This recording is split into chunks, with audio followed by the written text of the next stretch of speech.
நீங்க கடவுளோடு கிட்டி சேர வேண்டும் என்பதற்காக தான் சபையை ஆண்டவர் உருவாக்கினார். සභාව ස්වාමින් වහන්සේ ස්ථාපිත කරලා තිබෙනවා ඔබ දෙවියන් වහන්සේ සමග සම්බන්ධ වෙන්න ඕනේ කියා.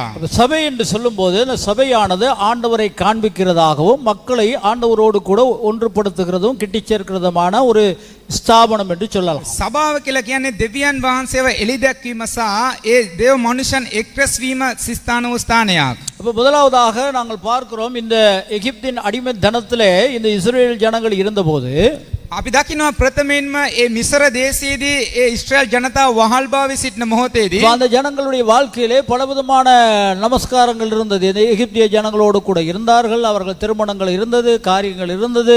இந்த விக்கிர ஆராதனைகள் எல்லாம் பங்கு பற்றி அந்த ஆண்டவரை விட்டு மறந்து அடிமைத்தன நுகத்திலே வாழ்ந்து கொண்டிருந்தார்கள். ඉස්රායල් ජනතාව මිසරේ වහල්භාවයේ සිටින මොහොතේදී විවිධ සංස්කෘතියට ඇතුළු වෙලා සිටියා.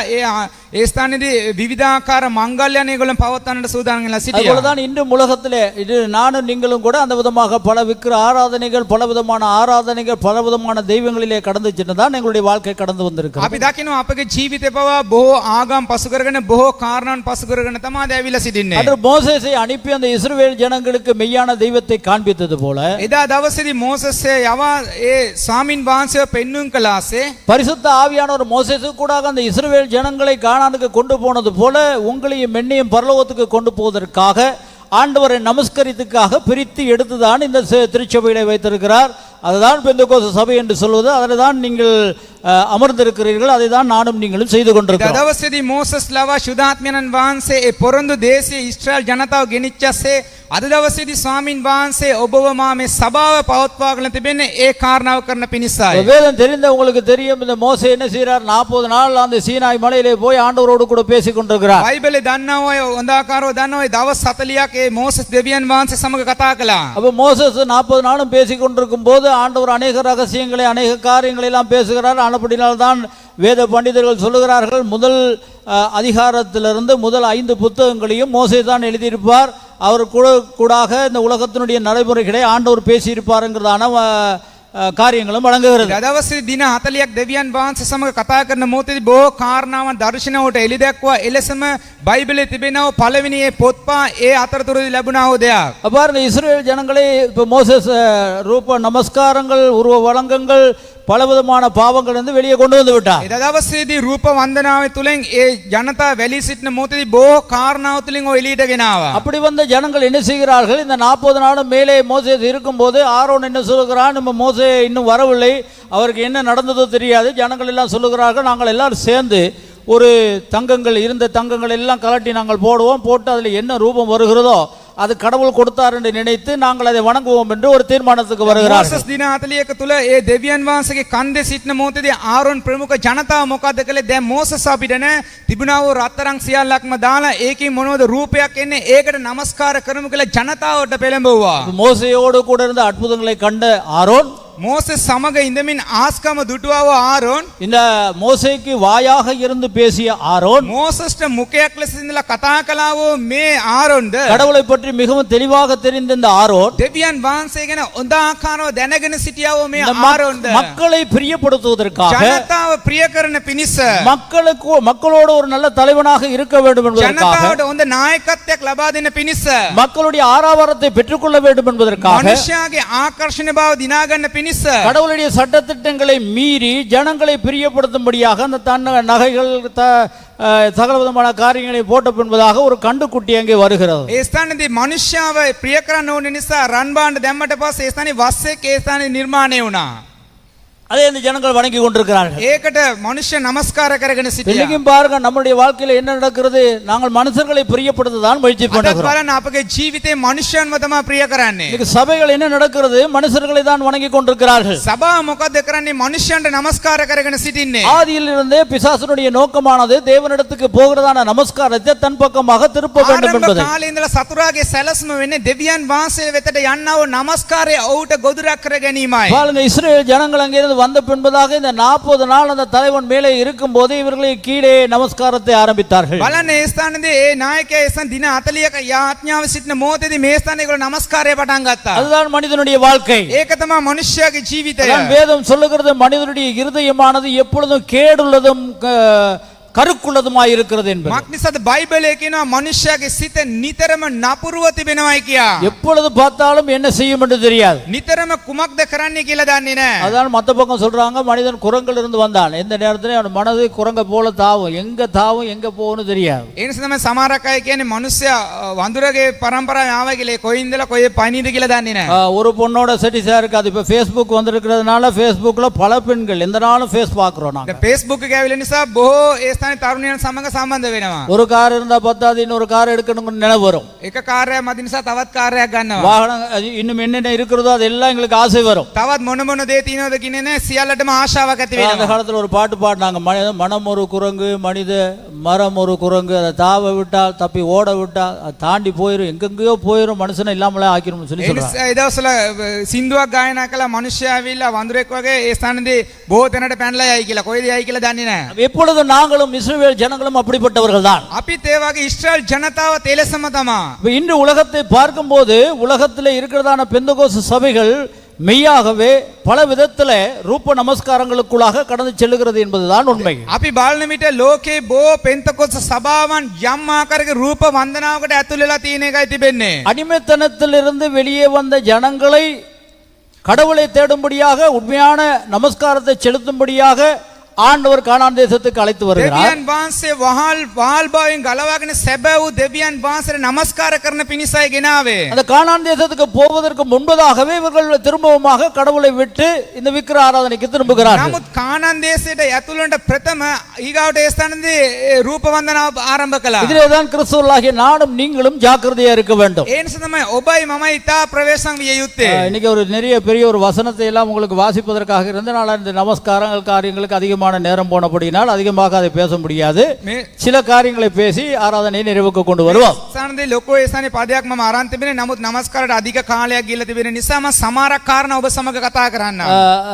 காலை வேளையில தரிசனத்திலே சொல்லுவோம் சில கிளிப்புகள். இப்பொழுதே முழு உலகத்திலும் அநேக மனிதர்கள் கிறிஸ்தவர்கள் கிறிஸ்தவ போதகர்கள் தங்களை கிறிஸ்து என்று சொல்லிக் கொள்கிறார்கள். දැන් බොහෝ රටවල් වල බොහෝ කිතුණුවන් තමා ක්‍රිස්තුස් කියලා දේශකයන් පවසනවා. அப்ப இது நான் ஒரு உங்களுக்கு விளங்கப்படுத்துவதற்காக ஒரு 10 பேருடைய படங்களை எடுத்திருக்கிறேன். මම ඔබට පැහැදිලි කරන පිණිස 10 දෙනෙක්ගේ ඡායාරූප තෝරාගත්තා.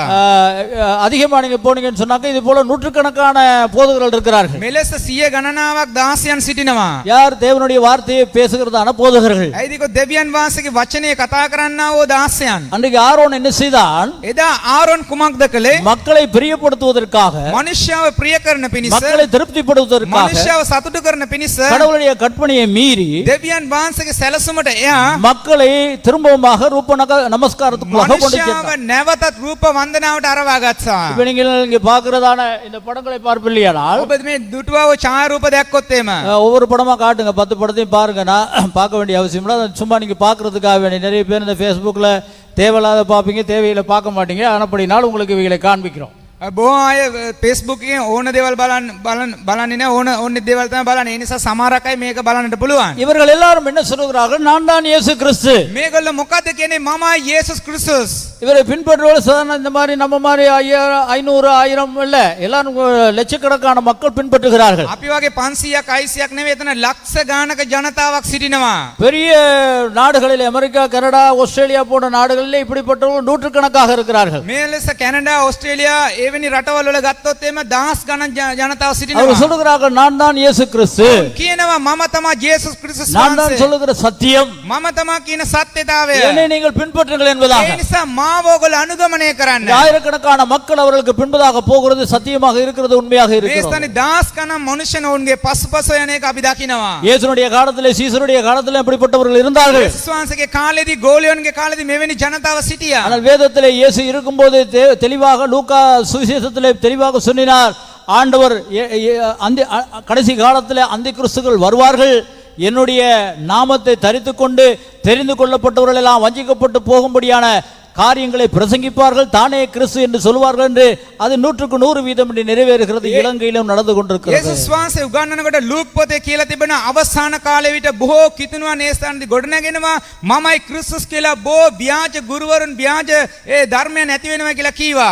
அப்ப தேவன் ஆண்டவர் விரும்புகிற பிரதானமான காரியம் என்னவென்றால், மனிதனாகிய மனிதன் படைக்கப்பட்ட பின்பதாக தேவனாகிய கர்த்தருக்கு ஒருவரே தவிர வேற எவருக்கும் நமஸ்காரம் பண்ணக்கூடாது, அவரையே துதிக்க வேண்டும், அவரையே ஸ்தோத்திரிக்க வேண்டும் என்பதற்காகவே மனிதனை உருவாக்கினார். දෙවියන් වහන්සේ මනුෂ්‍යයාගේ මොකද්ද බලාපොරොත්තු වෙන්නේ කිව්වා ඇහුවොත් එහෙම එතන මවපු දවසේ ඉඳලා උන්වහන්සේට පමණක් නමස්කාර කරන එකයි. ஒரு கேள்வியை நீங்கள் கேட்கலாம். සමහරක් වෙලට ඔබ අසන්නට පුළුවන්. இதற்கான பதில் ரோமர் 1 அதிகாரத்தை முழுவதும் நீங்க வீடுகளில் போய் வாசிங்கன்னா அதுக்குரிய பதில் இருக்கிறது. ඔබ රෝම පොතේ පළවෙනි පරිච්ඡේදය ඔබ කියවන විට ඒකේ සම්පූර්ණ පිළිතුර තිබෙනවා. அதை இன்று வாசிப்பதற்கான முயற்சி பண்ணினா நல்லா வாசிப்பதற்கு நேரம் காணாது. அதை வாசிப்போமையானால் இந்த பெரிய ஒரு செய்தி அதுல ஒரு சுருக்கமாக உங்களுக்கு முடிப்பதற்கு முடியாது. ඒක රෝම කියවන්න ගත්තොත් එimhe මේ ස්ථානේ ලොකු දේශනාවක් ඒක ඉක්මනට ඉවර කරගන්න බැරි වෙනවා අපිට. அந்த முழு அதிகாரத்திலும் ஏன் இன்று விபச்சாரம் நடக்கிறது? ඒ ස්ථානේදී මුළු මනින්ම එතන වෛශ්‍යකම සිදු වෙනවා. ஏன் கொலை நடக்கிறது? ඇයි ඒ ස්ථානේ මිනිමරුන් සිද්ධ ஏன் වෙනවා? நாட்டிலே பிரச்சனை? ඒ ස්ථානේදී ප්‍රශ්න ඇති இந்த වෙනවා. உலகத்திலே ஏன் பிச்சைக்காரர்கள் உருவாகி இருக்கிறார்கள்? ඇයි මේ ලෝකේ දිලිඳු මනුෂ්‍ය නැති වෙලා තිබෙන්නේ? ஏன் பாவங்கள் உருவாகி இருக்கிறது? ඇයි පාපයන් බී වෙලා තිබෙන්නේ? அதற்கான முழு பதிலும் அந்த அதிகாரத்தில் இருக்கிறது. ඒකේ සියල්ලම පිළිතුර ඇවිල්ලා මුළු පරිච්ඡේදෙම තිබෙනවා. வீடுகளை சென்று நல்லா வாசித்து பாருங்க. ඔබ නිවසට ගිහලා හොඳට කියවලා வேதம் என்ன බලන්න. சொல்லுகிறது என்று சொன்னால், ඒ වචනේ මොකද්ද කියන්නේ? மனிதனுடைய இந்த ரூப நமஸ்காரம் ஆண்டவரை விட்டு சிருஷ்டியை விட்டு சிருஷ்டிகரை விட்டு சிருஷ்டியை தொழுது கொள்ள ஆரம்பித்தபடியினால் මනුෂ්‍යයාගේ ක්‍රියාව ඒ ස්ථානේ මැවුම් කරු අතරලා මැවීමට නමස්කාර කරන නිසා மனிதர்களை விபச்சாரத்துக்கும் பாவத்துக்கும் சாபத்துக்கும் ஆண்டவர் ஒப்பு கொடுத்தார் என்று தெளிவாக விளங்கப்படுகிறது. මනුෂ්‍යයා වෛශ්‍යකමටද පාපයටද දිලිඳුකමට තල්ලු කරා කියලා වචනේ සඳහන් කරනවා. இந்த காலவெளியிலே சபை என்று சொல்லுகிறது ஆண்டவராகிய ஆண்டவருக்கு மாத்திரம் மகிமை செலுத்தி ஆண்டவருடைய கௌரவத்தை கொடுத்து தேவனுக்கு முதலிடத்தை கொடுத்து ஆண்டவருக்குரிய கௌரவத்தை அவருக்கே கொடுப்பதுதான் திருச்சபை. මේ ස්ථානයේ සභාවේදී දේශන කාලේ බලාපොරොත්තු වන්නේ දෙවියන් වහන්සේට ප්‍රමුඛ ස්ථානයක් දීලා උන්වහන්සේට පමණ ගෞරවය දීලා උන්වහන්සේ සමග සිටීමයි. யாத்திராகமம் 20 அதிகாரம் 1 இருந்து 5 வரைக்கும் பிள்ளைகள் தமிழ்லையும் சிங்களத்திலும் எடுத்தவங்க டக்குன்னு வாசிங்க. නික්මෑම පොතේ 20 වෙනි පරිච්ඡේදයේදී ඔබ ගත්ත ළමයි කියවන්න. இப்போ இதில் தான் ஆரம்பிக்கிறார். அதாவது உங்களுக்கு நான் சொன்னேன், மோசைக்கு பின்பதாக தான் ஆண்டவர் தன்னுடைய கற்பனைகள், தன்னுடைய நியாய பிரமாணங்கள், ஜனங்கள் இப்படிதான் வாழ வேண்டும், இப்படிதான் நமஸ்கரிக்க வேண்டும், இப்படிதான் இருக்க வேண்டும்ங்கிறதான காரியங்கள் எல்லாம் சொல்லி வழி நடத்துகிறது மோசையினுடைய காலத்தில் இருந்துதான். මෝසස්ගේ කාලයට පසුව තමයි ස්ථානේ මනුෂ්‍යයන් කොහොමද නමස්කාර කරනෝනේ මොකද කරනෝනේ කියලා පැහැදිලිව ලිඛිතව මනුෂ්‍යයන් අතර දීලා තිබෙන්නේ. அதிலே நானும் நீங்களும் எப்படிதான் நம்பினாலும் கூட நம்பாவிட்டாலும் கூட ஆண்டவர் சொல்லுகிற பிரதான காரியம் தான் විග්‍රහාරාධනයි. ඒ ස්ථානේදී ඔබ විශ්වාස කළත් නැතත් ඒ ස්ථානේදී රූප වන්දනාව දෙවියන් වහන්සේ ප්‍රතික්ෂේප කරනවා. இன்னைக்கு கத்தோலிக்க மக்கள் எடுப்பீர்களானால் මේ ස්ථානේදී ඔබ ගත්තොත් එම கத்தோலிக்க කතෝලික ජනතාව ගත්තොත් එම அவர் சொல்வார்கள் இந்த அடையாளத்துக்காக தான் நாங்கள் வைத்திருக்கிறோம் என்று. ඔවුන් ඒක කියනවා ඒක සාමාන්‍ය සලකුණක් පිණිස තියාගෙන සිටිනවායි කියලා. இன்னொரு காரியத்தை சொல்லுவார்கள், அந்த ஆண்டவர் தானே மோசையை வைத்து இந்த விக்கிரகங்கள்லாம் செய்ய சொன்னார், பாம்பை செய்ய சொன்னார், இந்த தேவதூதனை எல்லாம் செய்ய சொன்னார், ரெக்கைகளை வைக்க சொன்னார், உடன்படிக்கைக்கு மேலாக அப்படியெல்லாம் அப்படி காரணங்கள் காட்டுவார்கள். ඒ ස්ථානේදී ඒගොල්ලෝන්ගේ ඇහුවොත් එමේ ඒගොල්ලෝ ඩිදාස් කරන කියන මෝසස්ට දෙවියන් වහන්සේ කතා කරා, දේවදූතයන් තබන්න කිව්වා, ගිවිසුම් පෙට්ටිය තබන්න කිව්වා, ඒ දේවල් කියනවා. ஒரு வசனத்தை ஞாபகத்தில் வைத்துக் கொள்ளுங்கள். නමුත් එක පදයක් ඔබ මතක තියාගන්න. மோசஸ் மரித்த பின்பதாக මෝසස් මැරුණට පසුව இந்த மோசஸை கடவுளே அடக்கம் செய்தார் என்று வேதம் சொல்லுகிறது. මෝසස්ව දෙවියන් වහන්සේ භූමදාන කරයි කියලා දේව වචනේ කියනවා. அப்ப மோசஸை ஏன் கடவுள் அடக்கம் செய்தார்? එහෙනම් ඇයි මෝසස්ව දෙවියන් වහන්සේ භූමදාන කළේ? எல்லா மக்களும் சாதாரணமாக மரித்தார்கள், அவருடைய எலும்புகள் இருந்தது, அவருடைய சரீரம் இருந்தது, இஸ்ரவேல் ஜனங்கள் போற இடத்துல எடுத்துக்கொண்டு போனார்கள். ஏன் இந்த மோசேசை ஆண்டவர் அங்கே மரித்த பின்பதாக அவருடைய சரீரத்தை பூலோகத்திலே அடக்கம் பண்ணாதபடி மறைத்து வைத்தார்? ඇයි මේ ස්ථානයේ බොහෝ මනුෂ්‍යයන් මැරුණා, ඒගොල්ලෝ භූමදාන කළා, තැන්පත් කළා, සමහර කලට යනකොට ඊශ්‍රායල් ජනතාව ඇටමිදුළු ගෙනිච්චා. නමුත් මේ මෝසස්ගේ මරණය පමණක් ඇයි එන සැඟවුවේ? வேதம் சொல்லுகிறது, දේව වචනේ කියනවා. நிறைய வேத பண்டிதர்கள் சொல்லுகிறார்கள், බයිබලයේ උගතුන් කියනවා. அந்த இடத்துல வேதத்திலே தெளிவாக போடுகிறது, மோசஸ் மரித்த பின்பதாக பிசாசும் அந்த மோசத்தினுடைய சரீரத்துக்காக போராடுகிறான், காபிரியல் தேவதூதரும் போராடுகிறார்கள். ரெண்டு பேரும் சரீரத்தை பெற்றுக்கொள்வதற்கு போராடுகிறார்கள். බයිබලයේ කියනවා මෝසස් මැරුණට පස්සෙ ඒ ශරීරය දෙසා සතුරා ඒ ස්ථානේ පොරබැදුවා, ගාබ්‍රියල් දූතයාත් ඒ ස්ථානේ පොරබැදුවයි කියා. அதெல்லாம் அந்த கன்வென்ஷனுக்கு இல்லாட்டி போனா பைபிள் ஸ்கூலுக்கு வந்து நீங்க படிக்கணும். அப்பதான் அவங்க அதில் விளங்கப்படுத்த முடியும், இந்த மாதிரி ஆராதனையில விளங்கப்படுத்த முடியாது. කන්වෙන්ෂන් වාරේ එමන් නැතිනම් බයිබල් විද්‍යාලය තුල ඔබ ඇවිල්ලා ඉගෙන ගන්න ඕනේ. මේ වගේ දේමයකදී පැහැදිලි කරන කාලය මදි. ரெண்டு பேருக்கு சண்டை. அங்கே காபிரியல் சொல்லுகிறார், இந்த சரீரத்தை நான் கொண்டு போக வேண்டும், பிசாசு சொல்லுகிறான் எனக்கு வேண்டும் என்று ரெண்டு பேருக்கு சண்டை. සතුරාට සහ ගාබ්‍රියල් දූතයාට පොරබැදීම, සතුරා කියන මම ගෙනියන්න කියලා ගාබ්‍රියල් දූතයා කියනවා නෑ මමයි ගෙනියන්න ඕනේ කියලා. ஆனால் கடைசியாக தேவன் அவனை மோசேசுடைய சரீரத்தை அடக்கம் பண்ணுகிறார். අවසාන වෙන විට මෝසස් දෙවියන් වහන්සේ තැන්පත් කළා. அதற்கு வியாக்கியானம் என்ன சொல்லுகிறார் என்று சொன்னால் ඒකේ පැහැදිලිතාවය මොකද්ද කියලා කිව්වොත් එම இந்த மோசேசுடைய சரீரமானது உலகத்திலே இருந்திருக்குமையானால் මෝසස්ගේ ශරීරය ලෝකේ නැගී සිටිනවා නම් இந்த இஸ்ரவேல் ஜனங்கள் எல்லாரையும் விட்டு அந்த மோசத்துக்கு பெரிய ஒரு சிலையை செய்து இல்லாவிட்டால் அந்த மோசத்தினுடைய எலும்புகளை கவனமாக வைத்து கடவுளுக்கு மேலாக மோசையை வைத்திருப்பார்கள் என்பதுதான் சத்தியம். ඔව් නැගිටලා තිබෙන ඊශ්‍රායල් ජනතාව ඒ සියල්ලට වඩා ඒ ඇටමිදුල අරගෙන දෙවියෙකුට සලකලා ඒ දේවල් කරයි කියලා ඒ ස්ථානේ කියන්නේ. ஆனபடினால்தான் ஆண்டவர் இந்த மோசேசுடைய சரீரத்தை மக்களுக்கு கொடுக்காமல் போனார் என்று ஒரு வேத பண்டிதர்கள் ஆராய்ச்சியாளர்கள் ඒ சொல்லுகிறார்கள். නිසා තමයි මේ මෝසස්ගේ ශරීරය සැඟවුවයි කියලා බයිබල උගතුන් ඒ ස්ථානදී කියන්නේ. அது ஏற்றுக்கொள்ளக்கூடியதான ஒரு வாதமாக இருக்கிறது. මේක ඇවිල්ලා පිළිගත යුතු කාරණාවක්. அருமையான காலவெளியிலே சிந்தியுங்கள், விக்கிர ஆராதனை எப்படி ஆண்டவர் வெறுக்கிறார், என்ன விதத்திலே விக்கிர ஆராதனை செய்யக்கூடாது என்பதை சொல்லுகிறார் என்பதை குறித்து 10 கற்பனையிலே முதலாவது கற்பனைக்கு நாங்கள் கடந்து செல்வோம். මේ උදෑසන කාලේදී ඔබ තේරුම් ගන්න ඇයි එන ස්වාමින් වහන්සේ මේ රූප වන්දනාව ප්‍රතික්ෂේප කරන්නේ පිළිකුල් කරන්නේ කියලා. முதல் 1லிருந்து 5 வரைக்கும் வாசி. පළවෙනි පදයේ සිට පස්වෙනි පදේ දක්වා කියන්න. දෙවියන් වහන්සේ කතා කොට දෙවියන් වහන්සේ කතා කොට මේ සියලු වචන වදාරනසේ මම වනාහි වහල්කමේ ගෙහින් එනම් මිසර දේශයේ පිටතට ගෙන ආවා වූ තාගේ දෙවියෝ ස්වාමින් වහන්සේය. මා හැර අන් දෙවිවරුන් තට ඇතුව නොසිටුව. කැපූ රූපයක් හෝ උඩ අහසේවත් පාත පොළොවේවත් පොළොවෙන් යට ජලයේවත් තිබෙන කිසිම දෙයකට සමානත්වයක් හෝ තට සාදා නොගනිව. ඊට නමස්කාර නොකරව. தமிழ்ல தேவன் பேசி சொல்லிய சகல வார்த்தைகளுமான உன்னை அடிமைத்தன வீடாகிய எகிப்து தேசத்திலிருந்து புறப்பட பண்ணின உன் தேவனாகிய கர்த்தர் நானே. என்னை அன்றி உனக்கு வேறே தேவர்கள் உண்டாயிருக்க சொல்றாரு, வேண்டாம். என்னை அன்றி உனக்கு வேற தேவன் உண்டாக கூடாது. சிங்களத்தில் சொல்லுங்க.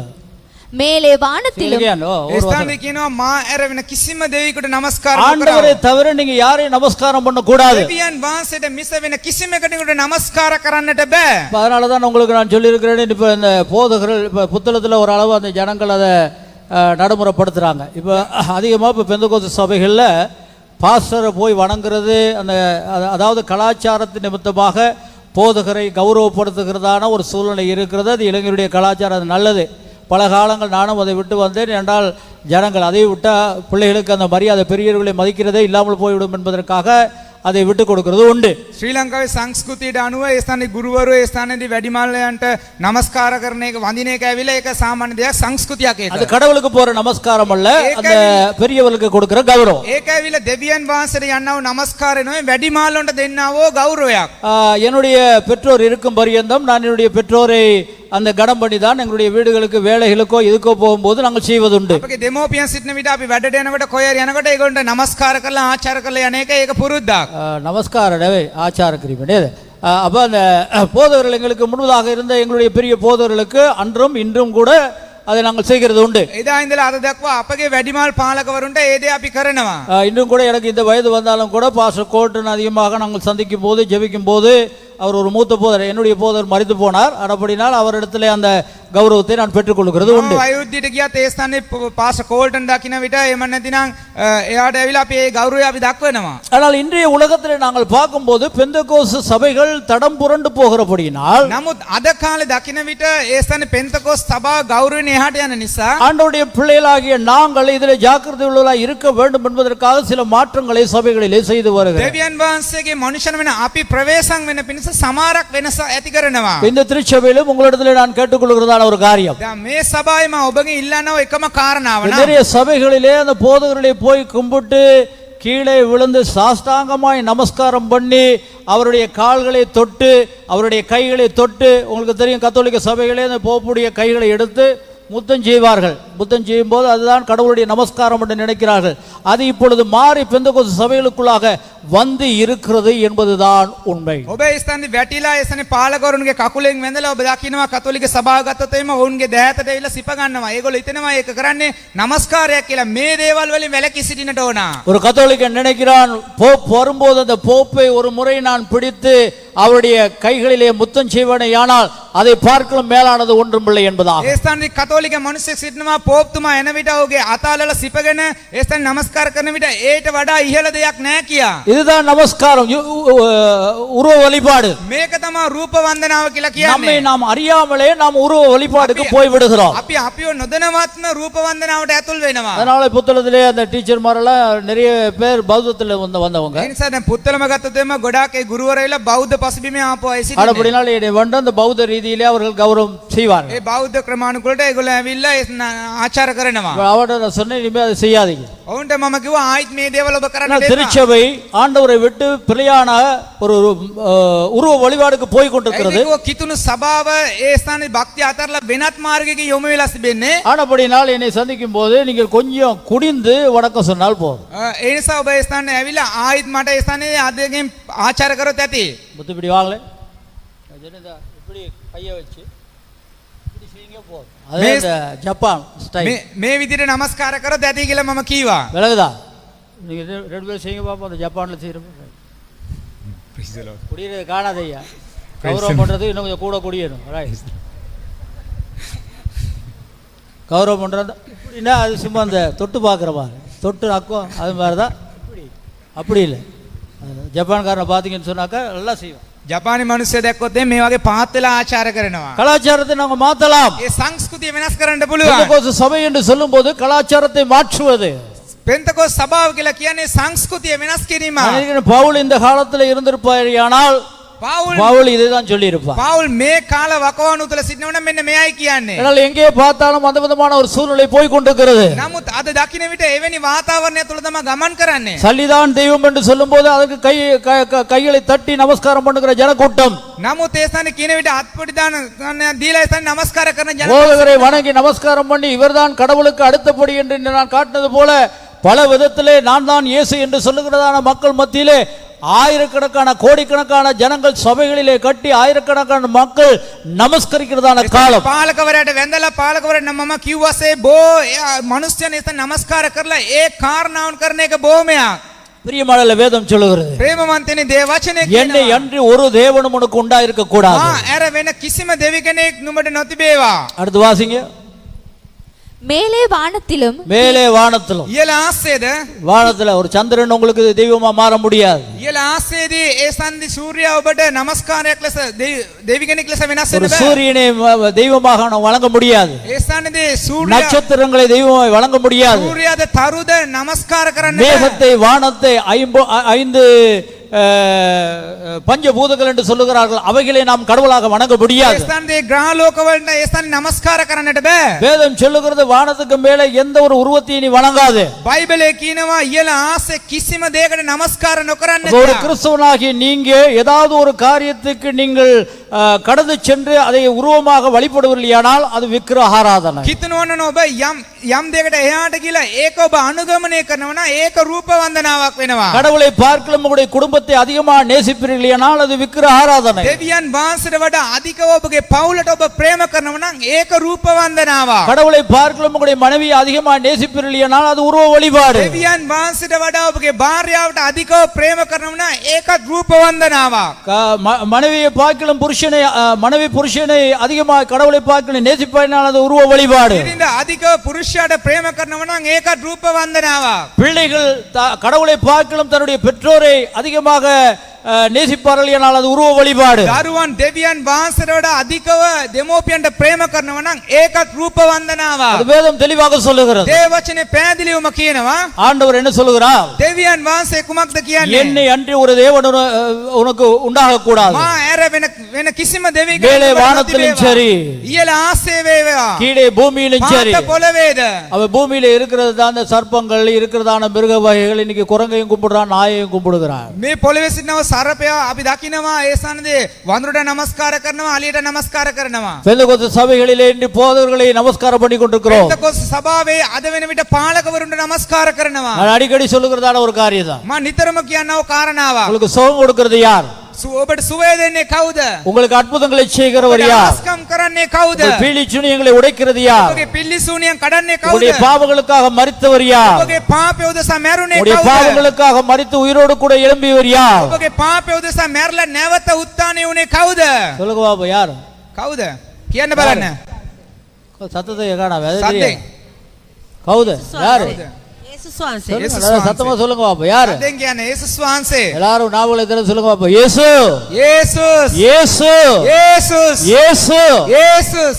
அவர்தான் மையப்படுத்தணும். උන්වහන්සේ පමණයි මහිමයටපත් ஆனா කරන්න இன்னைக்கு என்ன ඕනේ. நடக்கிறது? එහෙනම් අද මොකද සිදු වෙන්නේ? ஒரு ஊழியக்காரன் கைகளிலே பலம் இருக்கிறது என்பதாக மக்கள் நம்புகிறார்கள். අද සේවකයාගේ අතේ ශක්තිමත් නිසා ඔහුට নমස්කාර කරනවා. நல்லது. ஆண்டவருடைய வேதம் சொல்லுகிறது பரிசுத்தவான்களை கர்த்தர் பாவிக்கிறார். வேதம் சொல்லுகிறவனோ கைகளை வைக்கும் போது சுகமாகும். அது உண்மை. බයිබලයේ කියනවා ශුද්ධවන්තයන් දෙවියන් වහන්සේලාගෙන පාවිච්චි කරනවා අවුන්ගේ අත තබන විට සුව වෙනවා ஆனா කියලා. வேதம் சொல்லுகிறது அதை குறித்தல்ல, விசுவாசிக்கிறவர்களால் நடக்கிற அடையாளங்கள். விசுவாசிக்கிற யாரா இருந்தாலும் நீ கை வைக்கும் போது சுகமாவா. නමුත් ඒ නොවේ බයිබල ඒ නෙවෙයි දෙවියන් වහන්සේ කියන්නේ උඹ ඇදහිල්ලෙන් තබන්නව ඕනම දෙයකට ස්ථානේ ආස්කමක් සිදු වෙනවා. நான் எப்பொழுதும் சிந்திக்கிறது நீங்கள் முழங்கால் படியிடும் போது, ஆண்டவரை நமஸ்கரிக்கும் போது, ஸ்தோத்திரிக்கும் போது அங்கே ஆண்டவர் இருக்கிறார். ஆண்டவர் உங்களுக்கு விடுதலை මම கொடுக்கிறார். නිතරම කල්පනා කරන්නේ ඔබ මේ ස්ථානේ ඇවිල්ලා දන ගතන විට එතන දෙවියන් වහන්සේ ඉන්නවා උන්වහන්සේ ඔබට ආස්කමක් කරයි. நான் யார்? உங்களை இயேசு கிறிஸ்துவுக்குள்ளாக வழி நடத்துவதற்காக ஆண்டவர் பாவிக்கிற பாத்திரம் මම மாத்திரமே. කවුද? මම ඔබව දෙවියන් වහන්සේ තුළට යන්නට මඟ පෙන්වන පාවිච්චි කරනව භාජනයක් පමණයි. நான் ஜெபிக்கிற ஜெபத்தை ஆண்டவர் கேட்கிறார். ඔබගේ යාඥාව දෙවියන් වහන්සේ අසනවා. நான் ஜெபிக்கிற ஜெபத்தை ஆண்டவர் கேட்கிறது போல நீங்கள் ஜெபிக்கிற ஜெபத்தை ஆண்டவர் මම கேட்கிறார். කරන යාඥාව අසනවට වඩා ඔබ කරනව යාඥාව දෙවියන් වහන්සේ අසනවා. மனிதனுடைய வாழ்க்கையிலே பரிசுத்த ஆவியானவரும் இயேசு மாத்திரமே அற்புதங்களை அடையாளங்களை ඒ செய்கிறார். ශුද්ධාත්මයන් වහන්සේ පමණක් ආස්කම් සලකුණ අපට කරනවා. ஆனால் இன்று உலகத்திலே நாங்கள் பார்க்கும்போது திருச்சபையானது வேறு மாறி பாதை மாறி தடம் புரண்டு ஓடுகிற காலத்திலே வாழுகிறோம் என்பதை மறந்து விடக்கூடாது. නමුත් අපි කිතුණු සභාව දකින්න විට සියල්ලක්ම පෙරලා ආත්පතික වෙනස් වෙලා දුවන්නව කාලයක තුල තමයි අපි සිටින්නේ.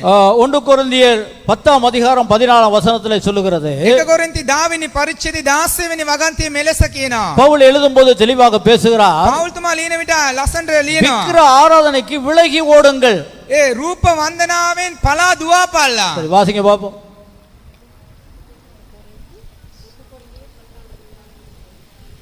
ஆகையால் எனக்கு பிரியமானவர்களே, விக்கிர ஆராதனைக்கு விலகி ஓடுங்கள். பைபிள் வாசிக்கிற பிள்ளைகளுக்கெல்லாம் சார்ஜ் பரிசுத்தாவில கொஞ்சம் அதிகமாக சார்ஜ் பண்ணணும் போல இருக்கு. ரொம்ப அந்த ராகவில போயிட்டு யூத் கேம்ப்லையும் 10 வைத்து பரிசுத்த ஆவினால பெரிய சார்ஜ் எல்லாம் பண்ணாலும் நான் சார்ஜ் காணாம். சரியா பிள்ளை டைனமிக் மாதிரி அப்படி பேசணும். ரைட்.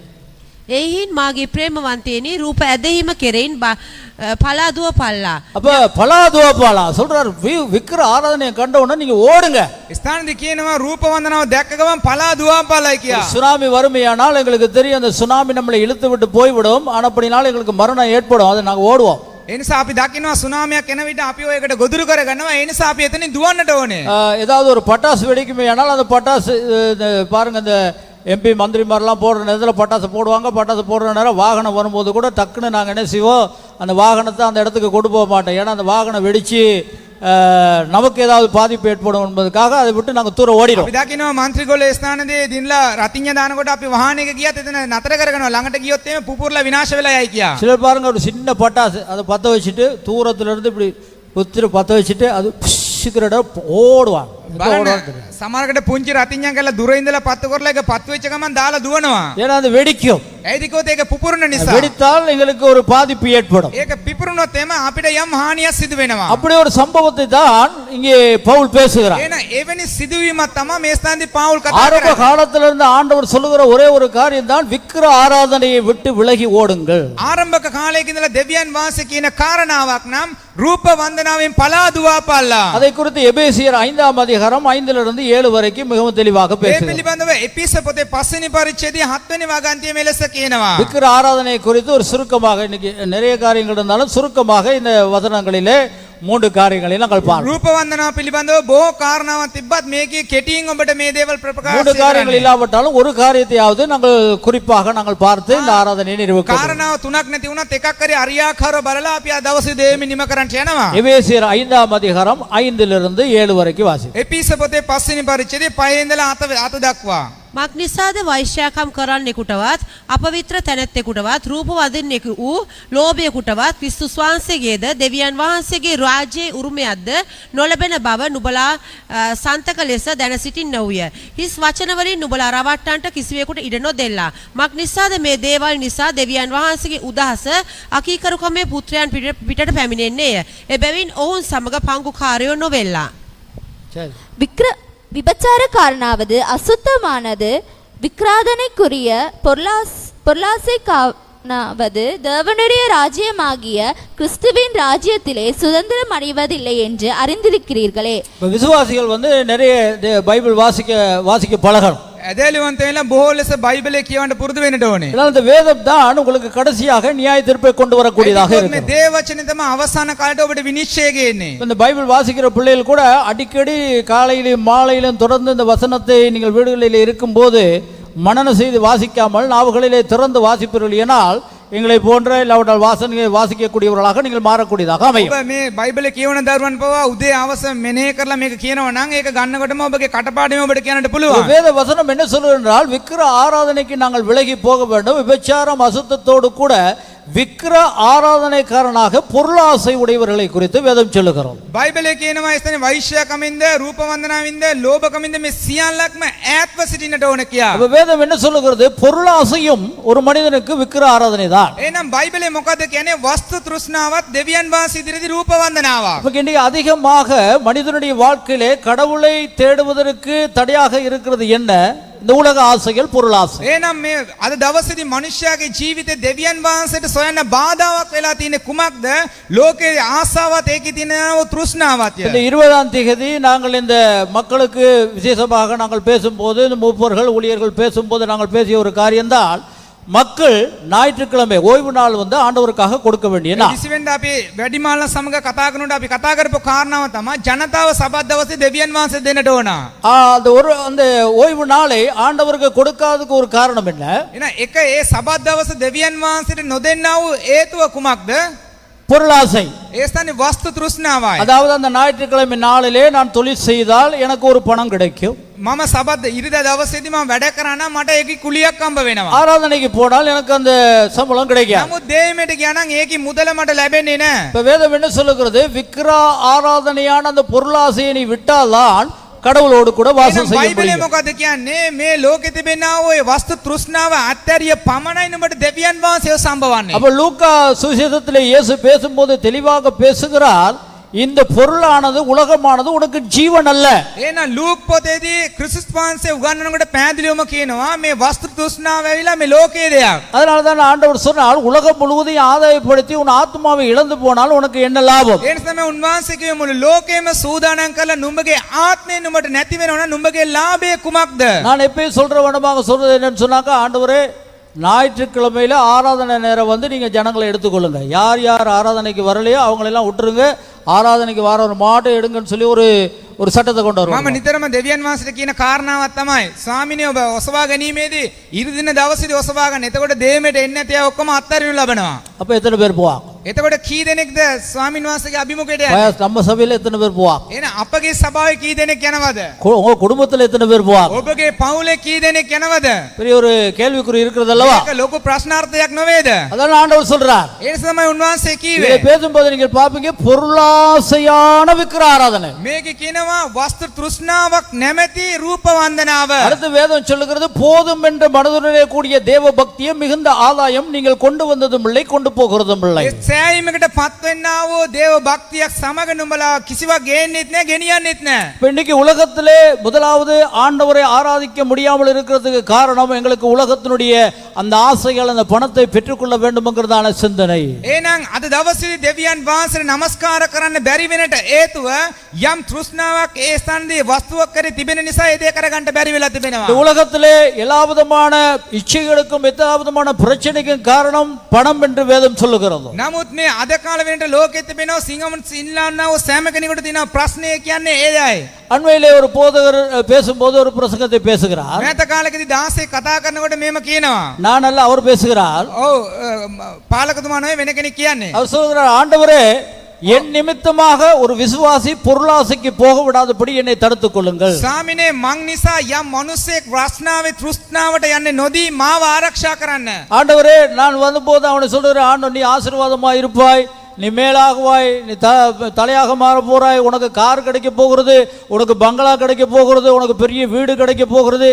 இதெல்லாம் சொல்லும்போது அவனுடைய வாழ்க்கையில அவன் வருகிறது கடவுளை தேடி.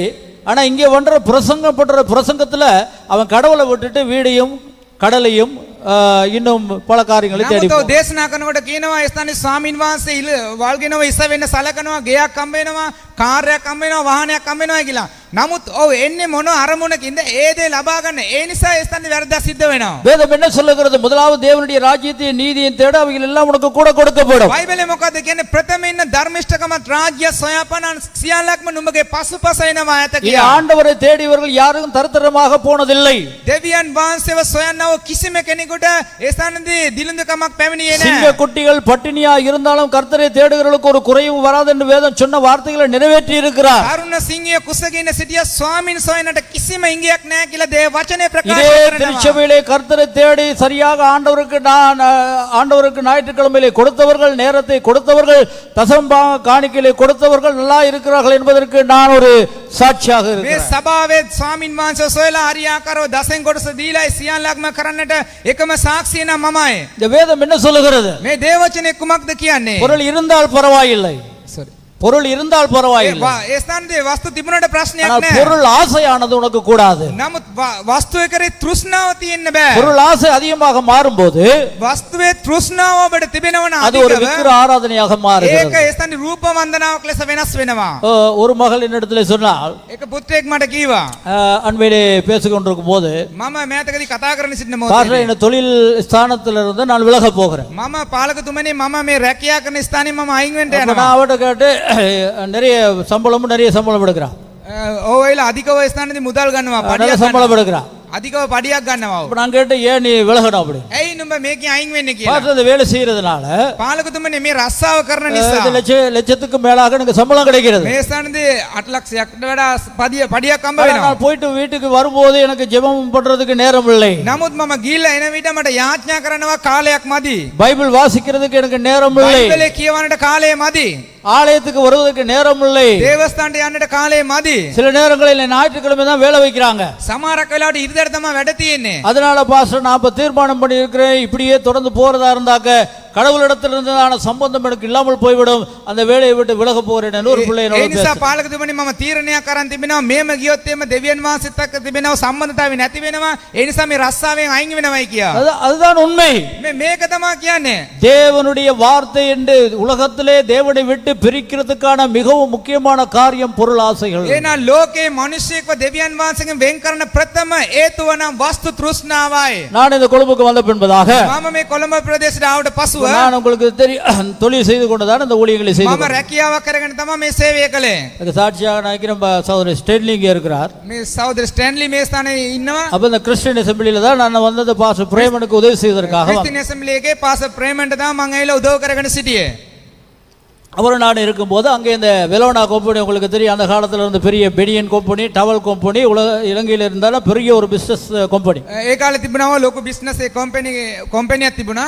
அப்ப போது ஒரு பிரேமன் சொன்னார், சரி நான் உன்னைய கொண்டு போயிட்டு அந்த இடத்துல வேலைக்கு போட்டு தரேன், அப்ப அந்த இடத்துல உனக்கு சம்பளமெல்லாம் கொடுப்பாங்க, நீ எனக்கு உதவி செய்யலாம். එතකොට ඒ පාලකතුමා කිව්වා මම එතනින් ගිහලා මම ඔබ වැඩට දාන්න, ඒ වැඩ කරගෙන මට සේවයට උදව් කරන්න කියලා. அப்ப என்னை கொண்டு போனார்கள். දැන් මාව එකගෙන යනවා. கொண்டு போனவர் இன்டர்வியூல பண்ணார்கள். දැන් ගිහිල්ලා ඉන්ටර්වයුව ඔක්කොම කළා. இன்டர்வியூலாம் பண்ணிய பின்பதாக ඉන්ටර්වයුව කරලා ඉවර වුණාට පස්සුව அந்த சகோதரன் ஓட்டர் என்று அவர் தற்கொலை பண்ணி செய்து கொண்டு செத்து போனார். அது பெரிய கதைகள். පාස ඕල්ටර් කියනව ඔව් සියදිවි ආනි කරගෙන නැති වුණා ඒක ලොකු කතාවක්. இப்ப வெலோனா கம்பெனியும் கிடையாது. දැන් වෙරෝනා කම්පැනි නොවේ දැන්. ஆனா அதெல்லாம் கர்த்தருடைய திட்டத்தின் பிரகாரமா நடந்தபடினால் தான் நான் இன்று ஊழியக்காரனாக இருக்கிறேன். මම දෙවියන් වහන්සේගේ සැලසුම් මත ගිය නිසා තමයි අද සේවකයෙක් ලෙස සිටින්නේ. அப்ப அவர் சொன்னார், எல்லாம் நல்லதுதான், ஆனா உனக்கு ஞாயிற்றுக்கிழமை கொடுக்குறேன், நான் சில நாட்கள்ல என்னோட கம்பெனில நிறைய வேலை வந்துட்டாக்க உனக்கு ஞாயிற்றுக்கிழமை கொடுக்க முடியும். හරි මම ඔය ඉරිදට මම නිමාඩුව දෙන්න, නමුත් අධිකව වැඩ ආවොත් එම මට ඔබට ඉරිද නිමාඩු දෙන්න බෑ කියලා. அப்ப எனக்கு இப்ப அந்த இடத்துல பெரிய ஒரு பணத்தையும் கொடுக்கிறார்கள், ஊழியம் செய்யக்கூடிய வாய்ப்பும் இருக்கிறது.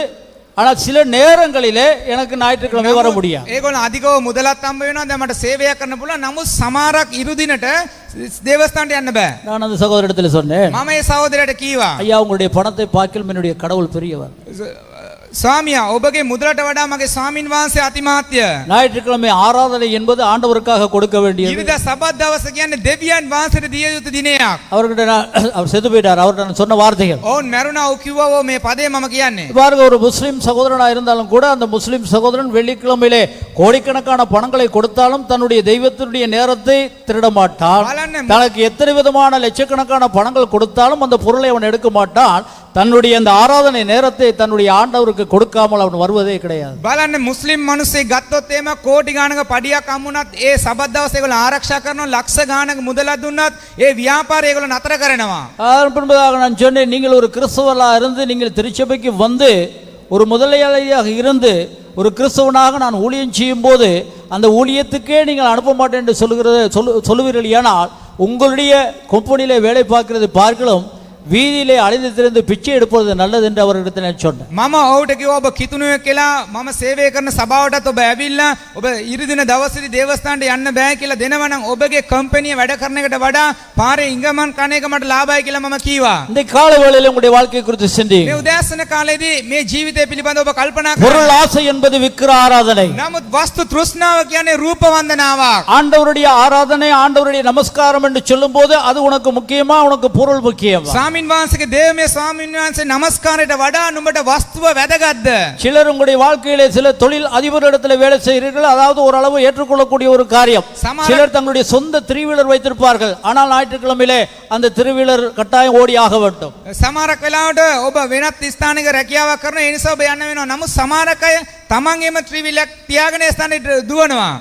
சிலருடைய வாழ்க்கையிலே சொந்த கடைகளை வைத்திருப்பார்கள், அந்த கடையிலே உள்ளவனுக்கும் ஞாயிற்றுக்கிழமை லீவு கொடுக்க மாட்டார்கள், தானும் லீவு எடுக்க மாட்டார்கள், அந்த கடையை ஓடிக்கொண்டே இருக்கும். සමහරක් අය තමන්ටම කියලා අයිති කඩයක් තිබෙනවා. ඒක ඉර දෙන්න දවස ගෝලයට නිමාඩු දෙන්නෙත් නෑ, මොහොත් දෙන්නේ නෑ. உங்களுக்கு தெரியுமா, இதெல்லாம் விட்டு விட்டு ஆண்டவருக்காக கொடுத்தவர்கள் எல்லாரும் கோடீஸ்வரர்களாக ඔබ இருக்கிறார்கள். දන්නවද මේ සියල්ලක්ම අත්තරලා දෙවියන් වහන්සේට ප්‍රමුඛ ස්ථානය දුන්න හැම කෙනෙක්ම අද කෝටිපතිය වෙලා තිබෙන්නේ. இந்த வேதத்தினுடைய பிரதிபத்தி, அதாவது விக்கிர ஆராதனையாகிய பொருளாசையை விட்டதான இஸ்லாமிய ஜனங்கள் உலகத்திலே பிரதானமான ஸ்தானத்திலே வைக்கிறார்கள். නමුත් මේ සියල්ලට වඩා ඒ ස්ථානේ වස්තු තෘෂ්ණාවේ අත්තාරිය නිසා ඉස්ලාමීය ජනතාවන් අද ප්‍රකෝටි වෙලා තිබෙන්නේ. ஒரு வெள்ளிக்கிழமையில நீங்க போய் கொட்டுவைக்கு போறீங்கன்னா ஒரு முஸ்லிம் கடையை நீங்கள் பார்க்க மாட்டீர்கள். யாராவது ஒன்று ரெண்டு பேர், அப்படி நான் கண்டதே கிடையாது. பெரிய பிசினஸ் எல்லாம் மூடப்பட்டிருக்கும். නමුත් ඔබ සිකුරා දවසේදී ඔබ පිටකොඩු ප්‍රදේශයේ ගියා සියලුම මුස්ලිම් කඩවල ස්ථානේ වහලා තිබෙන්නේ. வெள்ளிக்கிழமை ஷாப்பிங்கும் போகவே முடியாது. நம்முடைய சகோதரி சொல்லிடுவா, வெள்ளிக்கிழமை போக முடியாது, போறதா இருந்தா 2 மணிக்கு பிறகு தான் போகணும். ඒ ස්ථානේ මම අපේ සහෝදරිය කියනවා ඒ ස්ථානේදී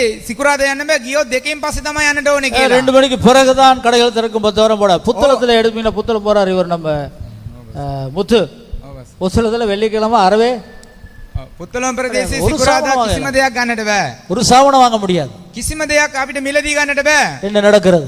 එහෙනම් කුමක්ද සිදු වෙන්නේ? தங்களுடைய தெய்வத்துக்கு வேத வார்த்தையின் பிரகாரமான பிரதானத்தை இடத்தை கொடுக்கிறதான ஒரு சூழ்நிலை. අපේ දෙවියන් වහන්සේට ඒ පොරොන්දුවේ ඒ ප්‍රමුඛ ස්ථානය දිය යුතුයි. அதனாலதான் பவுல் ரோம புத்தகம் என்று சொல்லும்போது தேவனுடைய வார்த்தையிலே அங்கே முதலாவது புத்தகமாக வருகிறது அப்போஸ்தலர்களுக்கு பின்பதாக.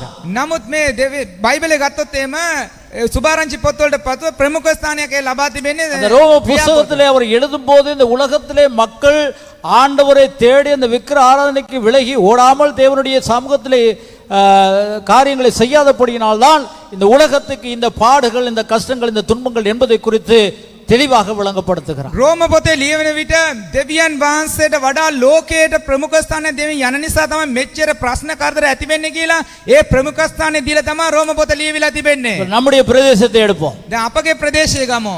ஐஸ், விபச்சாரம், சகல விதமான பாவங்கள் நிறைந்த ஒரு ஸ்தானம். தொட்டலங்கி சொன்னால் யாருமே தொட்டலங்கி வாரத்துக்கே பயம். අයිස් මද්‍රව්‍ය එලසම ස්ථානයේදී වෛශ්‍යක මේ දේවල් පිරලා තිබෙන තොට ළඟට එන්න සමහරක් අය බයයි. இது எப்படி மாற்ற முடியும்? එහෙනම් මේක කොහොමද වෙනස් කරන්න පුළුවන්? கடவுளால் மாத்திரமே. ස්වාමින් වහන්සේට පමණක්. அது யாரால் முடியும்? ඒක කාටද පුළුවන්? கிறிஸ்துவாகிய உங்களிடத்தில். කිතුණුවන් වෙන ඔබටයි මටයි. சிந்தித்து பாருங்கள், உங்களுக்கு பொருள் முக்கியமா ஆண்டவர் முக்கியமா? කල්පනා කරලා බලන්න ඔබට වස්තුවද ඕනේ දෙවියන් වහන්සේද කියා. சாது சுந்தர சிங் ஊழியக்காரன் இருந்தார். සාදු සුන්දර සිං කියනවා දේවදාසෙක් සිටියා. அவர் சீக்கிய பரம்பரையிலே வந்த வாலிபர். CPM පරම්පරාවෙන් ආව තරුණියෙක් இயேசுவை ஏற்றுக்கொண்டார். දෙවියන් වහන්සේව පිළිගත්තා. அப்ப அவருடைய குடும்பங்கள் எல்லாம் வந்தார்கள். ඔහුගේ පවුලේ ඥාතින් සියලු දෙනාම ආවා. அவருக்கு பேசியதான அழகான ஒரு பெண்ணை அவருக்கு கொண்டு வந்து முன்னதாக வைத்தார்கள். කතා කළාව ලස්සන තරුණිය ගෙනාව ඉදිරියට. அவருடைய சொத்துக்களை எல்லாம் கொண்டு வந்து வைத்தார்கள். සියලුම වස්තු ඔක්කොම ගෙනලා තිබ්බා. உனக்கு நீ இயேசுவோடு கூட போவையானால், இயேசுவுக்காக வாழ்வாயானால் இது எல்லாத்தையும் இழந்து விடுவாய், நீ இதை விட்டு விட்டு வந்து விட்டால் இதெல்லாம் உனக்கு தருவேன் என்று சொன்னார்கள். ඔවුන්ට කිව්වා ඔබ යේසුස් සමග යනවා නම් මේ සියලුම වස්තු මේ සියල්ලක්ම අත්තරිනවා, ඔබට කිසිවක් ලැබෙන්නේ නැහැ කියා. அவர் சொன்னார், பொன்னும் பொருளும் எனக்கு வேண்டாம், என் இயேசு போதும் என்று உலகம் முழுவதும் ஆண்டவருடைய சுவிசேஷத்தை சொல்லி திரிந்து கடைசியாக இமயமலைக்கு ஏறி சென்றவர். அவருக்கு என்ன நடந்தது தெரியாது, திரும்ப இன்னமும் வரவில்லை. ඔව් මොකද්ද කිව්වේ? මට වස්තුත් එපා, තරුණියත් එපා, මේ සියල්ලක්ම අත්හැරලා මුළු ලෝකෙටම සුභාරංචි කියලා ඒ ස්ථානදී කන්දකට ගොඩ වුණා. இன்னைக்கு திருச்சபை எப்படி நடந்து கொண்டிருக்கிறது? නමුත් අද කිතුණු සභාව කොහොමද நம்ம පැවතෙන්නේ? என்ன சொல்லுகிறோம்? திருச்சபைக்கு வா, உன்னை ஐஸ்வர்யவனாய் ஆண்டவர் மாற்றுவார். නමුත් ඔබ ඒ ස්ථානයේ සභාවට එන්න දෙවියන් වහන්සේ ඔබ වෙනස් කරයි. உலகத்திலே ஏதாவது ஒரு களவோ பொய்யோ செய்து பணக்காரனாக மாறி உலகத்திலே ஐஸ்வர்யனாய் மாறு என்று நாம் சொல்லுகிறோம். ඔවුන් මොකද කියන්නේ? ලෝකයට ගිහිලා මොකක් හරි බොරුවක් කියලා වෙනස් කරලා මම කෝටිපතියෙක් වෙනවයි කියා. வேதம் என்ன சொல்லுகிறது? නමුත් දේවචනේ කුමක්ද ஒரு කියන්නේ? வாலிபன் வந்து சொல்லுகிறான், යම් තරුණයෙක් ඇවිල්ලා කියනවා, ஆண்டவரே இந்த 10 கற்பனைகளையும் 100% நிறைவேற்றி இருக்கிறேன். ස්වාමිනේ මේ දසපන දායම 100%ක්ම පවත්වාගෙන ගිහලා තිබෙන්නේ. பின்பதாக சொல்றான், மோசேயினுடைய நியாயப்பிரமாணம் முழுவதும் நான் நிறைவேற்றி இருக்கிறேன். පසුව කියනවා මෝසස්ගේ ව්‍යවස්ථාව සම්පූර්ණ මම ඉෂ්ට කළා. பெரிய சல்லிக்கார வாலிபன் ගොඩක් ධනවත් තරුණයෙක්. ஆண்டவர் பார்த்து சொல்லுகிறார், දෙවියන් වහන්සේ ඔව්දියා உனக்கு බල இருக்கிற කියනවා, சொத்து எல்லாவற்றையும் விற்று ஏழைகளுக்கு கொடு. උඹගේ වස්තු සියල්ලක්ම විකුණලා දිලිඳුන්ට දීපන්න. வேதம் சொல்லுகிறது, அவன் துக்கத்தோடு போகிறான். නමුත් දේවචනේ කියනවා දුක්ඛිත ඊට සමගව ගියයි කියා. அந்த காலவேளையிலே விக்கிர ஆராதனை என்று சொல்லும்போது ஒரு பொருள் பொருள் பொருள் பொன் மேல இருக்கிறதான ஆசையும் ஒரு விக்கிர ஆராதனை என்று வேதம் சொல்லுகிறது. නමුත් මේ උදෑසන කාලේදී රූප වන්දනාව කියලා කියන්නේ වස්තුව කෙරේ තිබෙනා තෘෂ්ණාව කියා. சில பெண்கள் பாருங்க, கல்யாண வீட்டுக்கு போற நேரம் அந்த காதுல கடுக்கன் எல்லாம் இல்லாட்டி போனாக்கா கல்யாண வீட்டுக்கு போக மாட்டான். බලන්න ඒ ස්ථානේ විවාහ මංගලයට යනකොට ඒ ස්ථානේ කරාබු ඒ ස්ථානේ රන් වලලු එම නැත්නම් ඒගොල්ලෝ යන්නේ නැහැ. ஓசி வாங்குவாங்க, එම ඒගොල්ලෝ ගාව නැත්නම් කාගේ හරි කුලියට ඉල්ල ගන්නවා. அக்கா கிட்ட வாங்கி போடுவாங்க, අක්කගේ ඉල්ල ගන්නවා. இல்லாட்டி அம்மா கிட்ட வாங்கி போடுவாங்க. නැත්නම් මවගේ ඉල්ල ගන්නවා. அப்படி இல்லாட்டி போனா கடையில போயிட்டு இந்த இமிடேஷன் சரி வாங்கி போட்டுக்கிட்டு அப்படி சிலுக்கி தான் போவாங்க. එහෙම නැතිනම් කඩේට හරි ගිහිල්ලා ඉමිටේෂන් හරි දාගෙන තමයි ඒගොල්ලෝ යන්නේ. விக்கிர ஆராதனை. මේ ඔක්කොම රූප වන්දනාවක්. கிறிஸ்துமஸுக்கு நல்ல உடுப்பு இல்லாம கோயிலுக்கு வராதவங்க எத்தனை பேர் இருக்கிறீங்க? ඒ ස්ථානේදී ක්‍රිස්මස් එකට හොඳ අලුත් ඇඳුම් නැත්නම් සභාවට එන්නේ නැති කී දෙනෙක් ඉන්නවද? சில சொல்லுவாங்க, ஏன் தம்பி ஆலயத்துக்கு வரல? ඇයි මල්ලි ඔබ දේවස්ථානට ආවේ නැත්තේ? பாஸ்டர் எனக்கு உடுப்பு எடுக்க முடியல. පාලකතුමනි මට ඇඳුම් ගන්න බැරි වුණා. உடுப்பு பொருள் உனக்கு கடவுளாக மாறி இருக்கிறது, கடவுள் உனக்கு இரண்டாவது ஸ்தானத்துக்கு போய். එහෙනම් මොකද වෙලා තිබෙන්නේ? වස්තුව ඇවිල්ලා දෙවියෙක් කියලා ලෙස වෙනස් වෙලා තිබෙන්නේ, දෙවියන් වහන්සේව අමතක වෙලා පසුපස තියලා. வேதம் சொல்லுகிறது, வானத்துக்கு மேலாகவும் பூமியிலும் பூமிக்கு கீழாக எந்த ஒரு விக்கிரகத்தை நீ வணங்கவும் கூடாது, சேவிக்கவும் கூடாது. නමුත් බයිබලයේ කියනවා ඉහළ ආසට ඉහළත් පහත පොළොවේ කිසිම දෙයකට නුඹ নমස්කාර නොකරව කියා. கால வேளையிலே எழுப்பி நின்று கண்களை மூடி தலையில தாழ்த்தி ஒரு நிமிஷம் நாள் நம்மை குறித்து சிந்திப்போம். එහෙනම් මේ උදෑසන කාලේදී සියලු දෙනාම නැගී සිට ඉසපාත් කරලා අපි ගැන කල්පනා කරමුද? இஸ்ரவேல் ஜனங்களை ஆண்டவர் கொண்டு வந்த போது, ඉස්රායල් ජනතාව දෙවියන් වහන්සේ කියන විට, நானே தேவன் என்னை நமஸ்கரிக்கும்படியாக நீ என்னோடு கூட வா என்று சொல்லி மோசேசுக்கு கூட அழைத்து வந்தார். මමම දෙවියන් වහන්සේ මට নমස්කාර කරන පිරිස නුඹ මා සමග වරෙන්න කියලා මෝසස්ට කැඳවුවා දෙවියන් වහන්සේ. ஆண்டவருடைய நாள் என்பது ஆண்டவருக்காக நீங்கள் கொடுக்கிற நாள். දෙවියන් වහන්සේට කියලා කියන්නේ, දෙවියන් වහන්සේගේ දවස කියන්නේ ඔබ දෙවියන් වහන්සේ වෙනුවෙන් දෙන්නා වූ දිනයයි. 6 நாள் உங்களுடைய வேலைகளை நீங்கள் செய்யுங்கள். දින 6ක් අපගේ වැඩ කටයුතු ඔබ කරනවා. 7வது நாள் ஆண்டவருக்காக நீங்கள் கொடுக்கிற ஒரு நாள். නමුත් 7 වෙනි දවසේ දෙවියන් වහන්සේගේ දවස බැවින් උන්වහන්සේට දිය இது යුතුයි. முழுவதும் கொடுக்க வேண்டுமானால் பொருளாசையாகிய விக்கிர ஆராதனை உங்களிடத்திலிருந்து கடந்து போகுமேனால் மாத்திரமே ஆண்டவருடைய நாமத்துக்காக நீங்கள் வாழ ඒ முடியும். දේ කරන්නේ කොහොමද කියලා ඇහුවොත් එම වස්තු තෘෂ්ණාව ඔබගෙන් පාවුනොත් පමණයි ඔබ දෙවියන් වහන්සේ උදෙසා ඒ දේ කරන්න පුළුවන් වෙන්නේ. பணமா கடவுளா? එහෙනම් මුදලද දෙවියන් වහන්සේද? தொழிலா கடவுளா? රැකියාවද දෙවියන් වහන්සේද? என்னுடைய வாழ்க்கையில் இருக்கிறதான இன்ப துன்பங்களுக்காக நான் சேவிக்கிறதான அந்த சேவிப்பு முக்கியமா, இயேசு முக்கியமா? එහෙනම් අපගේ මගේ පවුලට තිබෙනව දුක් බරේදී මම එකතු කරලා තිබෙනව ඒ වස්තුවද වැදගත් වෙන්නේ ජේසුස් වහන්සේද? வேதம் சொல்லுகிறது, பெரிய பணக்காரன் சகலவிதமான சொத்துக்களை சேர்த்து வைத்திருந்தால் அந்த பிச்சைக்காரனாகிய லாசரசுவோ ஒன்றையும் சேர்க்கவில்லை. ஆனால் 2 பேரும் மரித்த போது அந்த பிச்சைக்காரன் பரலோக ராஜ்யத்திலே ஆபிரகாமுடைய மடியில் இருந்தான். அனைத்து சொத்துக்களையும் சேர்த்தவன் ஆண்டவருடைய ராஜ்யத்தில் இருக்கவில்லை, அக்கினியிலே இருந்தான். බයිබලයේ කියනවා බොහෝ වස්තු රැස් කරගත්තව මිනිසෙක් සිටියා කිසිවක්ම නොමැති දිලිඳුන් ඒ ස්ථානයේ ලාසරස් සිටියා. නමුත් දෙදෙනාම මැරුණ මොහොතේ දිලිඳුන් ලාසරස් ආබ්‍රහම්ගේ උඩකුවේ සිටියා. නමුත් ඒ ධනවතාට ස්වර්ග රාජ්‍ය අයින් වුණයි කියා. இந்த கால வேளையிலே பொருளை தேடுகிறதான ஒரு ஐஸ்வர்யனாக விக்கிர ஆராதனைக்குள்ளாக கடந்து செல்கிறாயா? பொருள் பொன் எல்லாவற்றையும் வாக்கிலும் என் இயேசு நல்லவர் என்று லாசருவை போல ஆண்டவரை මේ தேடுகிறவனாய் උදෑසන කාලේ සියලු වස්තුව සමග දෙවියන් වහන්සේ සමග වෙතට යනවද? එහෙම නැත්නම් දිලිඳු ලාසරස් වගේ සියල්ලක්ම අත්හැරලා දෙවියන් වහන්සේම ඕනේ කියලා උන්වහන්සේ වෙතට යනවද?